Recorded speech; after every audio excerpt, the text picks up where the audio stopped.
have a new book.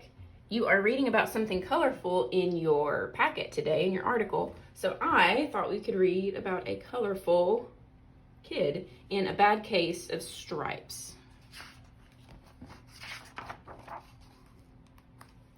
Camilla Cream loved lima beans, but she never ate them. All her friends hated lima beans and she wanted to fit in. Camilla was always worried about what other people thought of her. Today, she was fretting even more than usual. It was the first day of school, and she couldn't decide what to wear. There were so many people to impress. She tried on 42 outfits, but none seemed quite right. She put on a pretty red dress and looked in the mirror. Then, she screamed. Her mother ran into the room, and she screamed too. "Oh my heavens," she cried, "you're completely covered with stripes." This was certainly true. Camilla was striped from head to toe. She looked like a rainbow. Mrs. Cream felt Camilla's forehead. "Do you feel all right?" she asked. "I feel fine," Camilla answered, "but just look at me." "You get back in bed this instant," her mother ordered. "You're not going to school today." Camilla was relieved. She didn't want to miss the first day of school, but she was afraid of what other kids would say, and she had no idea what to wear with those crazy stripes. That afternoon, Dr. Bumble came to examine Camilla. "Most extraordinary," he exclaimed. "I've never seen anything like it. Are you having any coughing, sneezing, runny nose, aches, pains, chills, hot flashes, dizziness, drowsiness, shortness of breath, or uncontrollable twitching?" "No," Camilla told him. "I feel fine." "Well then," Dr. Bumble said, turning to Mrs. Cream, "I don't see any reason why she shouldn't go to school tomorrow. Here's some ointment that should clear up those stripes in a few days. If it doesn't, you know where to reach me." And off he went. The next day was a disaster. Everyone at school laughed at Camilla.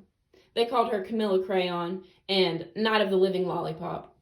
She tried her best to act as if everything were normal, but when the class said the Pledge of Allegiance, her stripes turned red, white, and blue, and she broke out in stars. The other kids thought this was great. One yelled, "Let's see some purple polka dots." Sure enough, Camilla turned all purple polka dotty. Someone else shouted, "Checkerboard," and a pattern of squares covered her skin. Soon, everyone was calling out different shapes and colors, and poor Camilla was changing faster than you can change channels on a TV.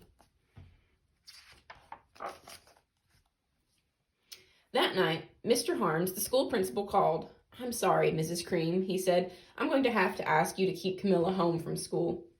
She's just too much of a distraction. And I've been getting calls from the other parents. They're afraid those stripes may be contagious." Camilla was so embarrassed. She couldn't believe that 2 days ago everyone liked her. Now nobody wanted to be in the same room with her.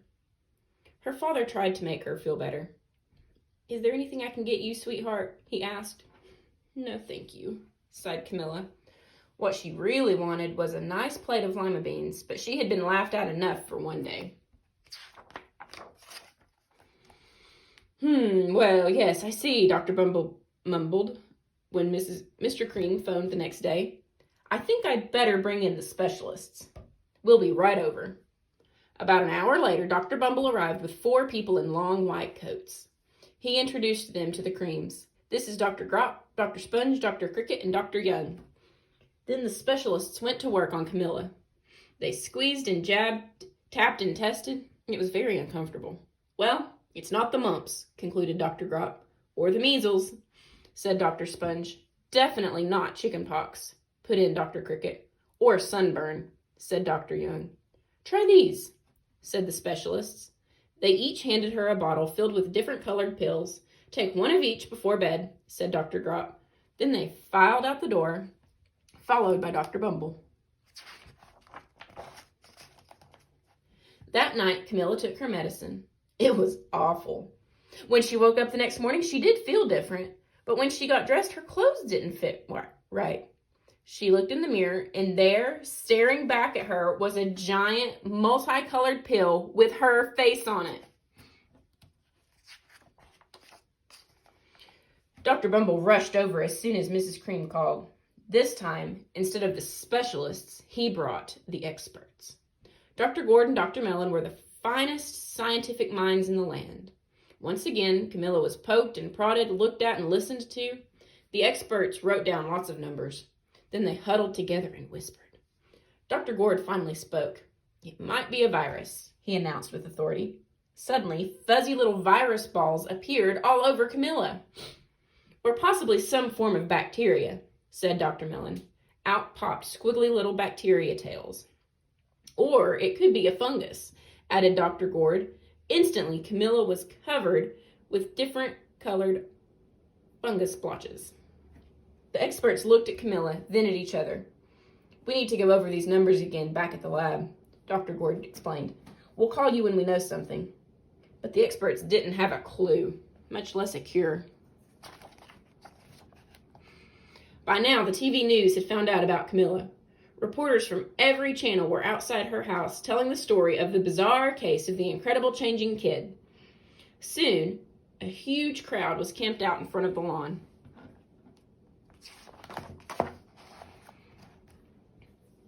The Creams were swamped with all kinds of remedies from psychologists, allergists, herbalists, nutritionists, psychics, and an old medicine man, a guru, and even a veterinarian.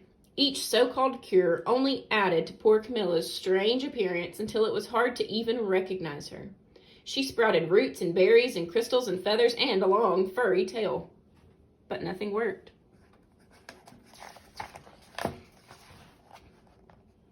One day, a woman who called herself an environmental therapist claimed she could cure Camilla. "Close your eyes," she said. "Breathe deeply and become one with your room." "Oh, I wish you hadn't said that," Camilla groaned. Slowly, she started to melt into the walls of her room. Her bed became her mouth. Her nose was a dresser, and 2 paintings were her eyes. The therapist screamed and ran from the house. "What are we going to do?" cried Mrs. Cream. "It just keeps getting worse and worse." She began to sob. At that moment, Mr. Cream heard a quiet little knock at the door. He opened it, and there stood an old lady who was just as plump and sweet as a strawberry. "Excuse me," she said brightly, "but I think I can help." She went into Camilla's room and looked around. "My goodness," she said with a shake of her head. "What we have here is a bad case of stripes. One of the worst I've ever seen." She pulled a container of small green beans from her bag. "Here," she said, "these might do the trick." "Are those magic beans?" asked Mrs. Cream. "Oh my, no," replied the kind old woman. "There's no such thing. These are just plain old lima beans." "I'll bet you'd like some, wouldn't you?" she asked Camilla. Camilla wanted a big, heaping plate full of lima beans more than just about anything, but she was still afraid to admit it. "Yuck," she said. "No one likes lima beans, especially me." "Oh dear," the woman said sadly. "I guess I was wrong about you." She put the beans back in her bag and started toward the door. Camilla watched the old woman walk away. Those beans would taste so good, and being laughed at for eating them was nothing compared to what she'd been going through. She finally couldn't stand it. "Wait," she cried. "The truth is, I really love lima beans." "I thought so," the old woman said with a smile. She took a handful of beans and popped them into Camilla's mouth. "Mmm," said Camilla. Suddenly, the branches, feathers, and squiggly tails began to disappear. Then the whole room swirled around.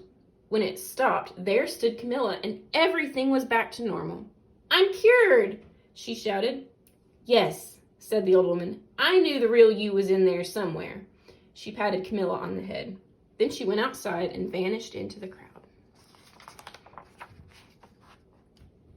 Afterward, Camilla wasn't quite the same. Some of the kids at school said she was weird, but she didn't care a bit. She ate all the lima beans she wanted, and she never had even a touch of the stripes again.